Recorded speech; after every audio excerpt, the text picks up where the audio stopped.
কেউ চেঁচাচ্ছেও না আমার সাথে, কান্নাও পাচ্ছে না আমার, অনেকদিন কাঁদিও না। মানে বুঝতে পারছো? এটা কে পাঠিয়েছে? আমার বউ।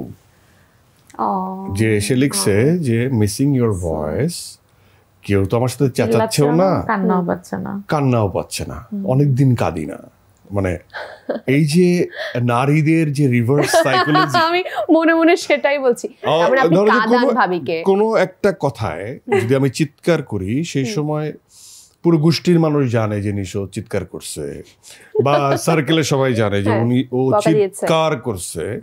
এখন আমি প্রায় দীর্ঘ 20 দিন, যখন 25 দিন বাসায় নাই, তখন সে লিখতেই পারে যে মিসিং ইউর ভয়েস, বা সে লিখছে মিসিং ইউর ভয়েস, কেউ আমার সঙ্গে চিল্লায়ও না, আমি কাঁদিও না, অনেকদিন কাঁদি না।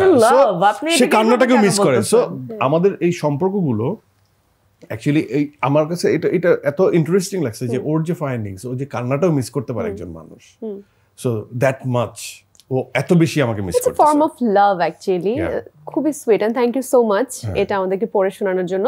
তবে আমি বলবো নেক্সট টাইম যাতে এরকম একটা মেসেজ যখন শুনবো, ওখানে যাতে এটা থাকে, মিসিং ইউর ভয়েস, কেউ আমাকে হাসাচ্ছে না, আমি হাসাটা মিস করছি। আমি হাসাই তো, মানে এটা বেশি মনে পড়ে। It's a different kind of love. মানে মিসিংটা এই লেভেলে চলে গেছে যে এখন মনে হচ্ছে কান্নাটাও শান্তি। অনেক সময় আমরা মানে হাসতে হাসতে টায়ার্ড হয়ে যাই, হঠাৎ করে মনে হয় না যে জীবনে স্যাড না, মানে একটা মানুষই তো আছে যে আমাকে একটু কাঁদায়, মানে সেই সম্পর্কটা তো অন্য কারোর সাথে হয় না। ওই ন্যাচারাল জায়গা থেকে যে ওই ইনস্টিংক্ট থেকে সে যে এটাও বলে, এটাও মিস করে সে, তাহলে সে আমাকে কি পরিমাণ কমপ্লিমেন্ট দিল। অন্য কেউ তো তাকে এভাবে বলবে না, অন্য কারো কথায় তো কান্নাও পাবে না।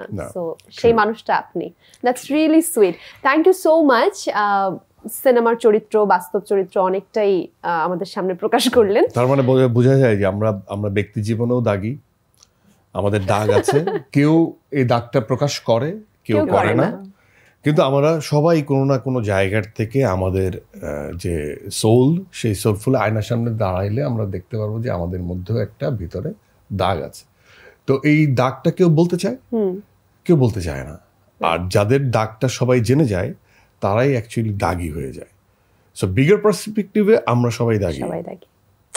দেখা যাক নিশান চমৎকার বলেনও আপনি, খুব সুন্দর করে বলেছেন। মানে আমাদের সবাইকে দাগি বানিয়ে দিয়েছেন, দাগি হয়ে সবাই দাগি দেখতে সিনেমা হলে যাবে। আমি তো বলি যে আমার মধ্যে অনেক ফ্লজ, আমার মধ্যে অনেক ভুল, আমি সেই ভুলগুলোকে শুধরে নিতে চাই।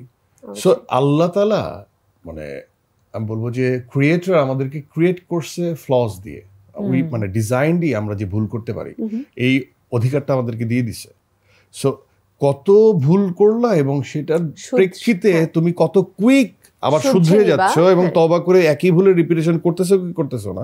আমার কাছে মনে হয় যে মানুষ বারবার বলে আল্লাহ চুরি করছি মাফ করে দাও, আবার যে চুরিই করে, আমার মনে হয় একই ভুলের রিপিটেশন ক্ষমার অযোগ্য। অবশ্যই। ওয়েল, আমরা দর্শনে চলে গেছি, দাগিতে ফিরে আসি। হারায় গেছে, সিরিয়াস হয়ে গেছে। হ্যাঁ, আপনি তো এটাই করেন। বাট দাগি দাগি চলছে, এবং এই যে দাগ কার জন্য কিভাবে আমি দাগি হয়ে গেলাম সেটা তো জানতে হবে পাবলিকের। আপনাদের দেখতে হবে সিনেমাটা, শুধুমাত্র বলতেছেন, আরো বলতে হবে যে কেন দাগি ডিফারেন্ট, কেন দাগটা কি নিয়ে। এটা ইটস এ মেটাফর, আমাদের সবার জীবনে দাগ আছে। Of course.